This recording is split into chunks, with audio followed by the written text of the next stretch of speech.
Several countries across the world imposed travel bans against 8 countries in southern Africa after South Africa detected the Omicron variant of COVID-19 in November. On Friday, the U.S. government announced that it would lift the ban as they now know that vaccines and booster shots are effective against the variant. But while the lifting of a ban may be a positive move, what does it say about the global efforts to eradicate COVID-19? And are we moving in one voice? For more on this, we speak to a medical doctor and health expert in Accra, Ghana, Dr. Hanna-Lisa Tetteh. Good morning, Dr. Tetteh, and thank you so much for speaking to us. So let's just start with your initial reaction when we heard about this ban from various countries. Thank you for having me. Well, my initial reaction was disappointment because the COVID-19 virus is what we are all fighting against. We shouldn't fight against each other.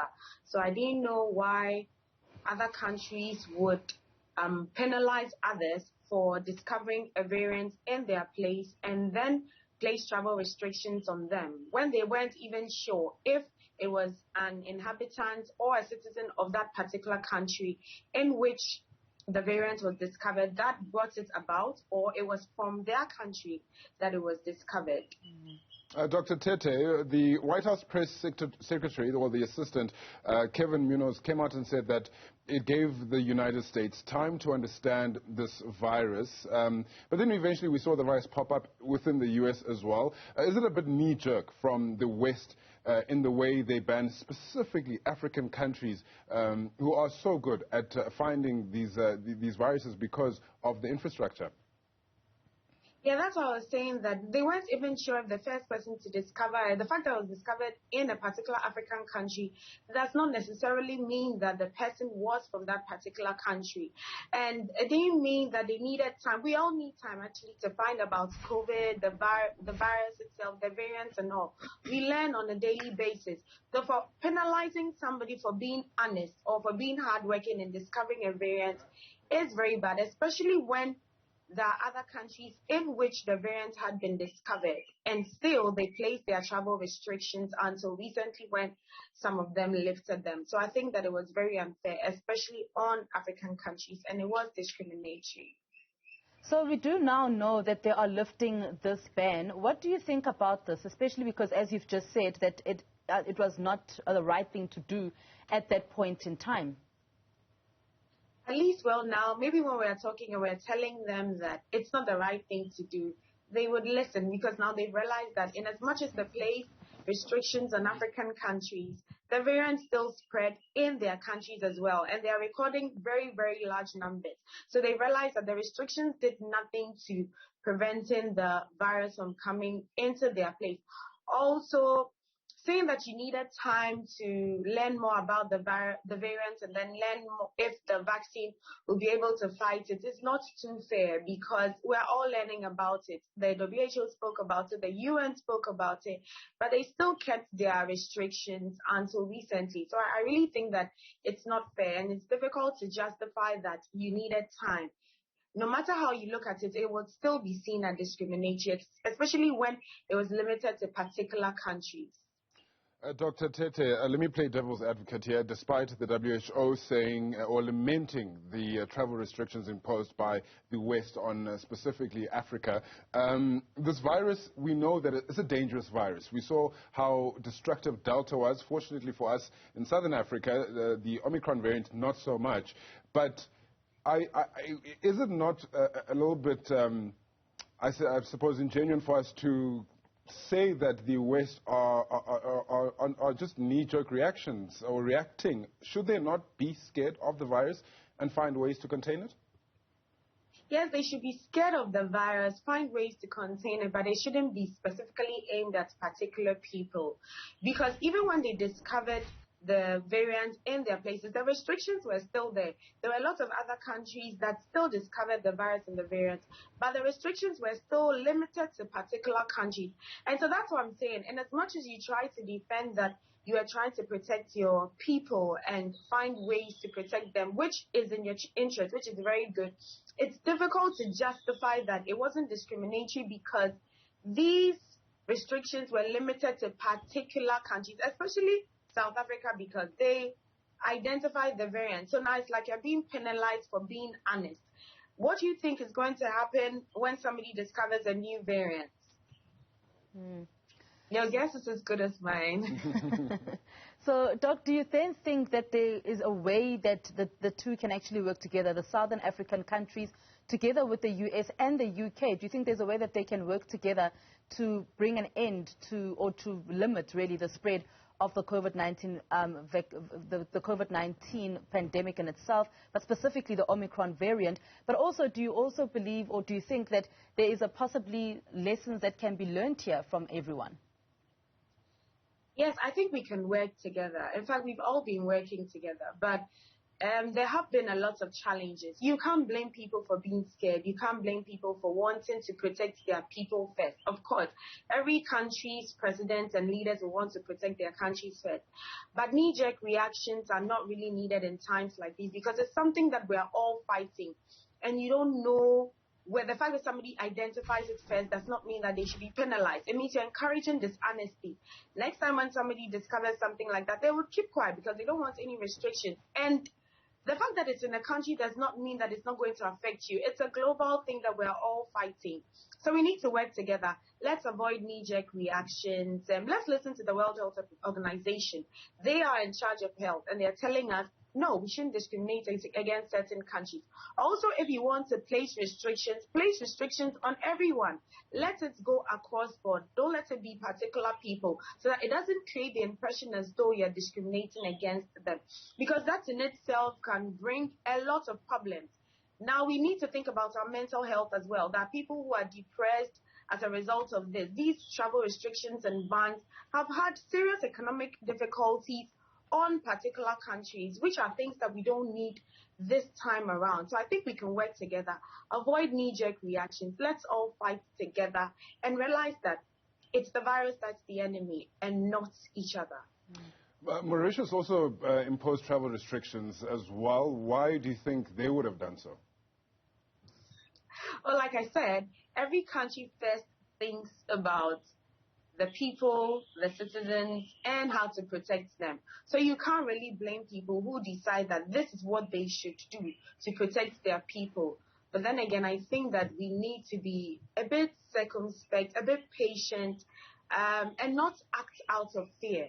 Because at least we've gone some way in fighting the virus. So we don't need to act out of fear. We just need to be patient and then deal with the issues as and when they come.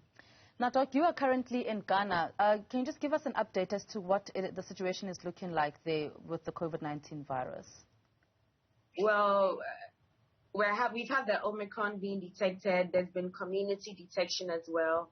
And so, yes, our borders are closed. Yes, we have a lot of testing done at the airports, quarantine done as well.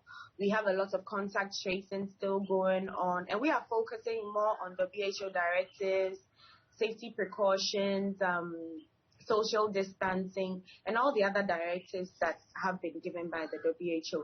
Currently, we are beginning to get overwhelmed. Initially, it was a single-digit record of cases, but now we're having hundreds of cases on a daily basis, and that means that we're getting increased numbers.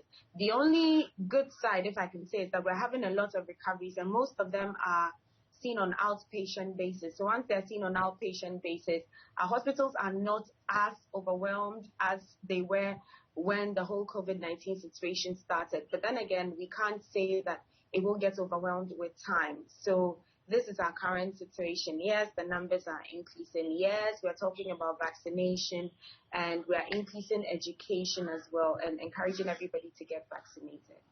Doctor, if I may just ask you two questions. First, on what you've just said, have you found that the Omicron variant isn't as severe, as intense as the previous variants that have been in the country?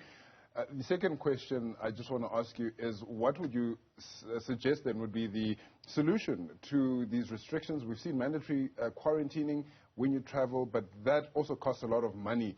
What then could we use as a solution for this? So the Omicron variant was supposed to be faster and spread faster and more dangerous. But as we are seeing, most of our cases, I'm talking practically on the ground, most of our cases are outpatients, they are asymptomatic, or they're not really getting that, they're not really needing hospital admission. So yes, a lot of people are getting it, but most of them are recovering, and then they're not falling as sick as when the other variants were discovered. That's the current situation, especially where I work and with the other hospitals that I find myself linking to. Also, with how we can solve this issue, yes, the whole COVID situation has come up with a lot of financial challenges and difficulty. But then we can't run away from the fact that we need to do a lot of testing, contact tracing, quarantine, and all of that. And so in as much as we are trying to protect ourselves, there have been some places that have requested for a reduction in the testing and then the kits as well. There have been private and government sector partnerships to help increase the number of tests done and to help reduce the cost of a test as well. There initially used to be places that were doing the test for free, but now the prices are not as expensive. So in as much as it's expensive, they are trying to reduce the cost. But we can't run away from the fact that the whole COVID situation is expensive, and even hospitalization and payments and treatments for COVID-19 patients is expensive. So yes, more private and public sector engagement is necessary. Of course, we are relying on some funds given to us by the international bodies and international organizations. We're also being helped by the vaccines that have been given by other countries as well. And so these are ways to lessen the financial burden. But anyway you look at it, there will still be a financial burden. So we call for more support, especially from the international organizations and to the pharmaceutical companies, to not look at finances or making profits at this time, but to make sure that all the medications and the vaccines are given to us at very reduced prices, especially because in our African setting, we don't have too much money. What do you think then, Doc, about South Africa deciding that it will now stop the issue of contact tracing and quarantining period, unless, of course, if someone has tested positive for COVID-19?